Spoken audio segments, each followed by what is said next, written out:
Here we go, Sports Bet Betting Insight today. Pauly and Teddy, Monday, November 5th. SBRpicks.com, all the betting news you need to know in less than 20 minutes. Monday Night Football coming up. Titans and the Cowboys. Line movement in that game, we'll hit that. And also the association, the Red Hot Nuggets at home against the Celtics. Good card in the association.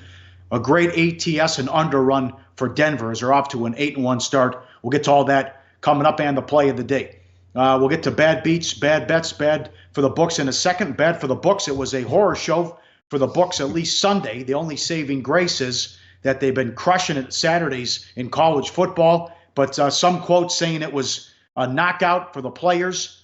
Top 10, one of the worst top 10 days they could remember on a Sunday at Caesars. Bloody Sundays, Sunday, Bloody Sunday. Quote from MGM and Caesars as well. A couple of quotes there is they couldn't get one decision to go their way in the early games, Teddy. No, not one. And, we're not going to have any sympathy parties for the bookmakers here on Sportsbet, but make no mistake about it. Yesterday was the worst day of 2018 for bookmakers here in Las Vegas, across the country, and across the globe, those who deal with the NFL. Why? All the big public favors won and covered. The Bears beat the Bills, won and covered. The Chiefs beat the Browns, won and covers. The Vikings beat the Lions, won and covers. The Panthers beat the Bucks, won and covered. The Steelers beat the Ravens. And then, of course, the Pats covered to close out the night against Green Bay. That means enormous parlay liabilities. And that's where the books got beaten up yesterday. Here in Nevada, the early estimates are $7 to $10 million going to the bettors from the bookmakers. There's a whole bunch of quotes we can read right here to talk about how these guys got lit up. Well, I'll tell you the other thing that helps them out. What if you didn't have that professional? Well, I'm not going to call it professional and sharp because it's just silly. But they bet the Browns every single week. I mean, what if they didn't get that money either? Because at William Hill, 88% of the money was on Kansas City. I mean, imagine if they don't get this silly Browns money every week. 3 years of this. Well, sure. And of course, when you're dealing with a sports book like William Hill, a book that does not cater to professional bettors, they're going to get all public action, and they're going to have 88% of their bets on Kansas City, and they're going to take an absolute beating on a day where all the public favorites cover. I mean, Jay Rude, MGM Vice President of Race and Sports, goes on the list of top 10 worst Sundays for us.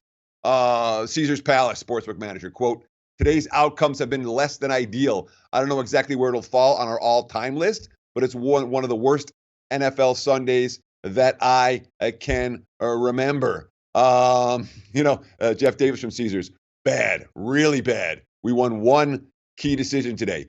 From Station Casino Sportsbook Director Jason McCormick, I don't know if there was a best game for the book. Maybe the Dolphins, which had the least handle of the day, worst Sunday of the season.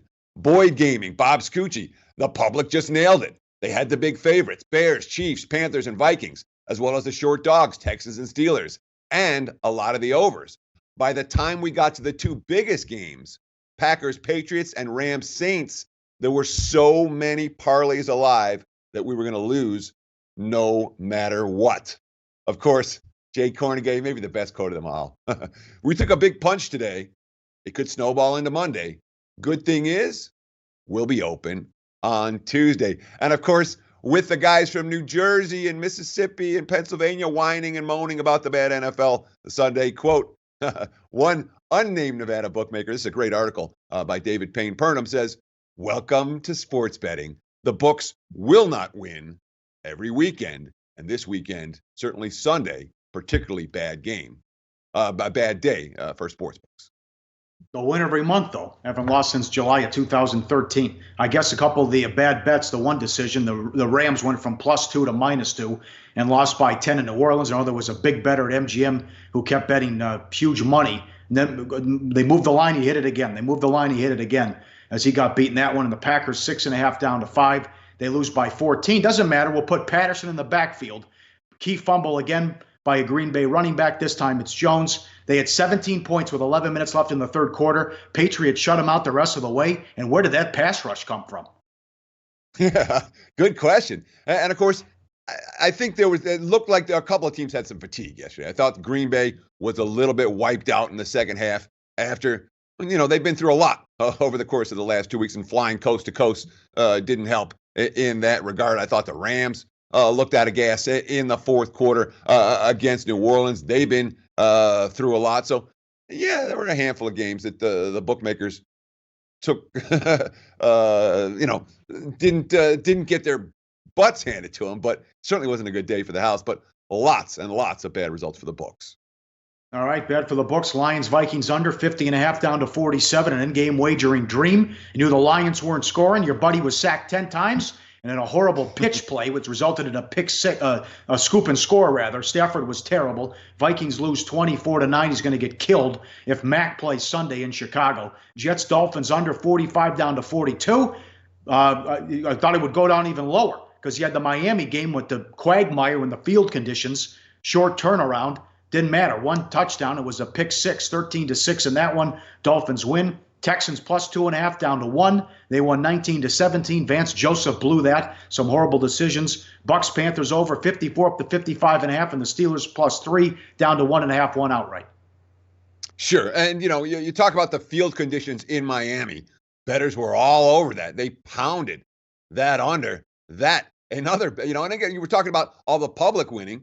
These are all public bets. When you talk about pounding unders in Jets Miami, that's the sharp money. And the sharp money nailed that. They nailed Minnesota and Detroit under. Matthew Stafford, he takes 10 sacks in that ballgame. Lions, 2 games since the bye. They've looked god-awful in both of them. And as you mentioned, a tough test, again, at the surging Bears coming up this weekend. I don't think the missed McManus field goal would have made a huge difference for the bookmakers had it gone in, because the Texans were dogs and they closed at at +1 in that ballgame. And had the field goal gone in, Denver would have won by 1, so they'd have pushed all that late money, and it wasn't a good result either way. But bottom line, I'm with you on Vance Joseph botching. I mean, it wasn't just the last drive. That was a rough game for Denver. In many ways, they were the better of the two teams. Did not show up on the scoreboard, and another easy over. Tampa's defense is what it is. Bucks and Panthers fly over the total, no sweat in that one. Kicked a 62-yard field goal before halftime. There was still time, and he missed it, and then it gave the Texans a field goal. The guy missed it, but he iced the kicker. He called the timeout, so he got a do-over and made it. It's horrible. Horrible job by Joseph. He has to be gone. Also, the Chargers are for real. They're good. That defense is sick. Imagine when they get Bosa back, and that would have been an all-time beat if the Seahawks go down the field again with the help of the officials calling penalties left and right. If they score there and go for 2 and get it, it goes to overtime and goes over the total. Play the day winner with the under. They get the pick 6, but it's also because Sturgis missed 2 extra points and a 42-yard field goal. Only the Chargers would cut a guy who makes 10 kicks in a row. This bozo's missed 5 extra points, Teddy. Yeah, he's missed an extra point and a field goal for 3 straight weeks. We're recording obviously early on Monday morning. I'm not convinced he's going to have a job on Monday afternoon. The Chargers special teams have been a problem area for years, particularly the kicking element of it. And that was certainly on display yesterday, leaving the window open for what would have been a truly brutal beat.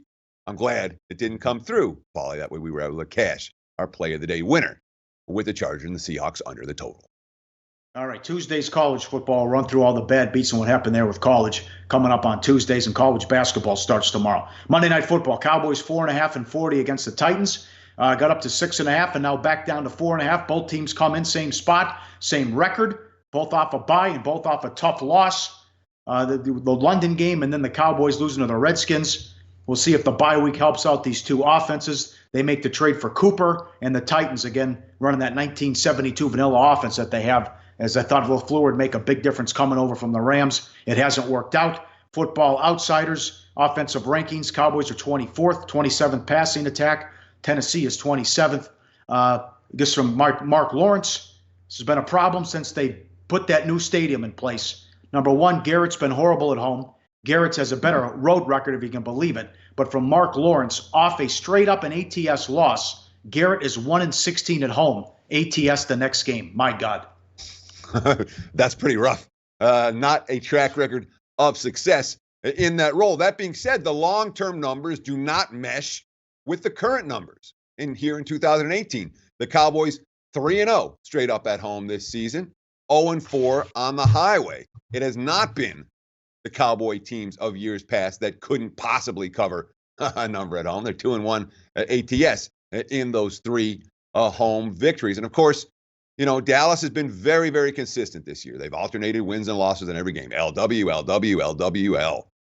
Now, off the bye, they're looking for the W, and they're certainly in win-now mode. Remember that game against the Redskins that they had right before the bye week where another kicker issue, Brett Maher, missed the 52-yard field goal after an illegal snap penalty that set them back 5 yards. But all the moves that Dallas made during the bye were, we're coming to win this year. Obviously, Amari Cooper certainly stands out in that regard when you're trading a number 1 for a wideout. They fired their offensive line coach, saying, hey, we don't like the way this has been an elite line. It's not this year. What's going on?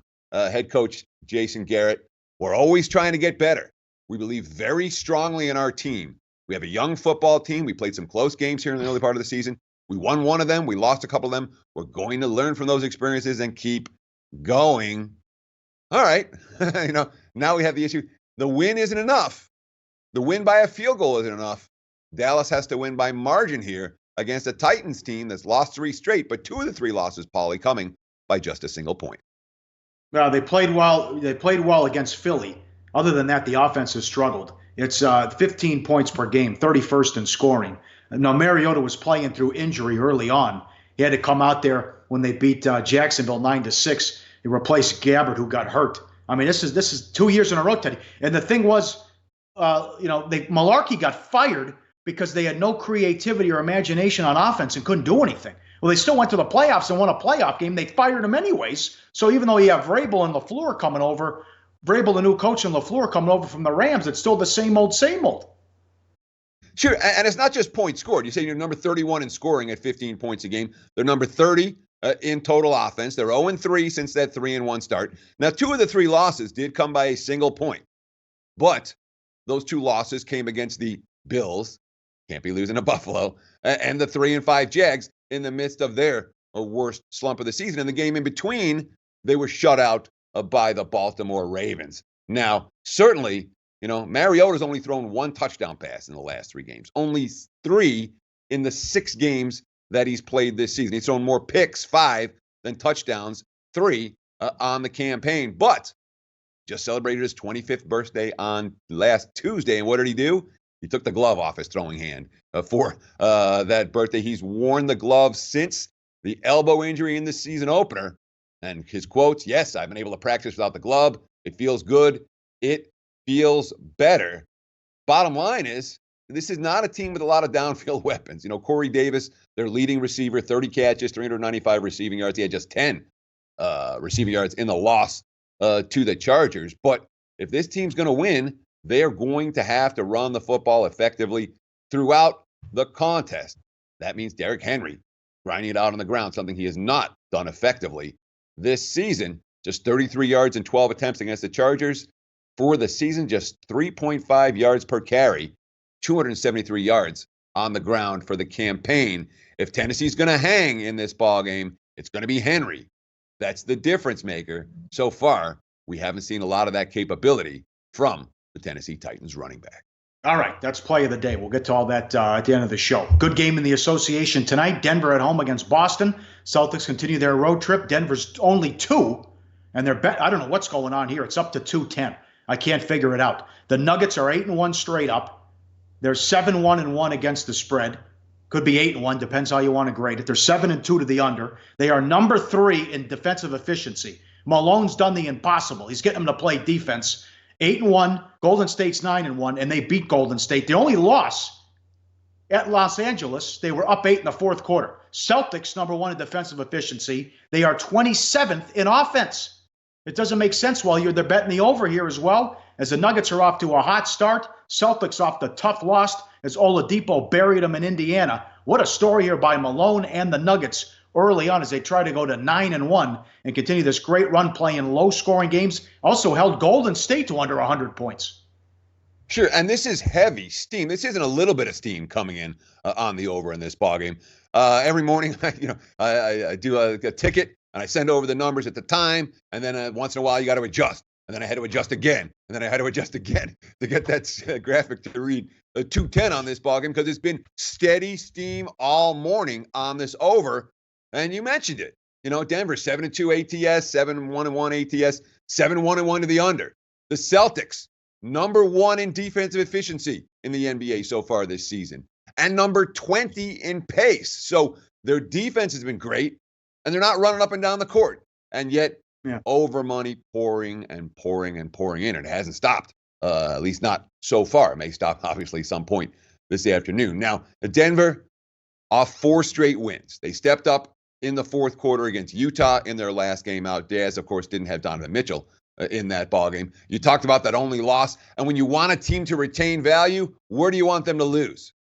Any national TV game they play. And that's exactly what happened against the Lakers. They lost that TV game. Lo and behold, they held their value, and the money has continued to not come in on Denver in oodles the way that it might if we see them win tonight. Now, Denver, not like they don't have defense. They're number 3 in defense efficiency, Pauly. And they got 4 different scorers between 13 and 19 points a game. Gary Harris is the most anonymous star in the NBA. And there's a lot of people out there, they can't name 2 Nuggets, By the way, the other 3 scorers between 13 and 19, the Joker, Jamal Murray, and Paul Millsap. It is a very balanced offense and a team that's playing good basketball, but don't sell Boston short off a loss, Pauly. They've been very, very good at bouncing back off a single defeat.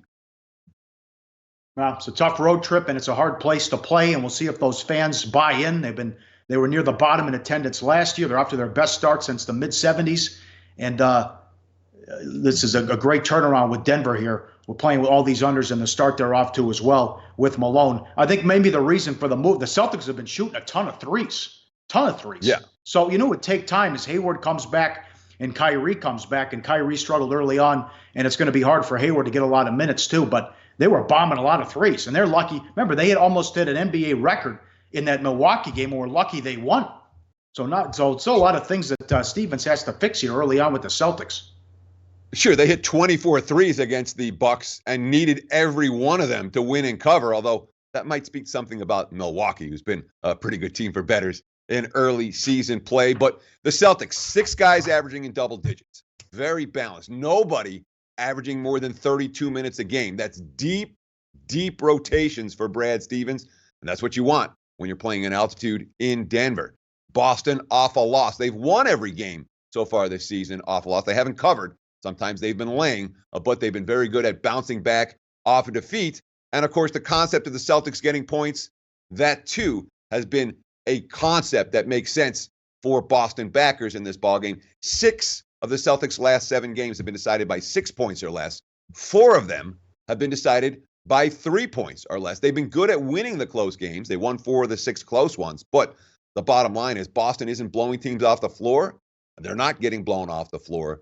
Celtics, the underdogs in Celtics teams have done very well. And, oh, by the way, that loss against Indiana, the one you saw the highlights with Oladipo hitting the 3 at the buzzer, that came right after Kyrie Irving missed a layup.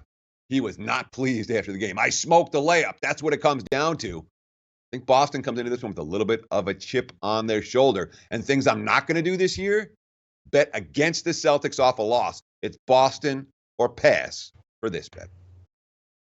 All right, and I like the under. Money time, play of the day. Take it away, Monday Night Football. Well, let's see. We have the Tennessee Titans catching points and a fair few points, more than a field goal. You can find 5s out there right now. You can even, if you shop around, find 5.5s with Tennessee. Do we trust Dallas to win by margin? We do not. Do we trust Tennessee to hang tough? We do. Very simple. Betting number 473, Tennessee Titans. Plus, we're going to grade at 4.5. You should be able to find better at that. Plus 4.5 for Tennessee. 5s and 5.5s widely available as we speak. All right, very good. Back tomorrow, college basketball starts. What a doubleheader on ESPN. You also have BYU and Nevada at 8 o'clock Pacific. Nevada preseason top 10, top 15, whatever the hell it is. I didn't look at the polls, but I know it's high. It's up there. And we'll recap everything in college. Loshak in the bag up next. Thanks for watching. Sports Bit, Betting Insight today. All the betting news you need to know in less than 20 minutes. SBRpicks.com. I'm at Real Sports Bet. He's at Teddy_Covers.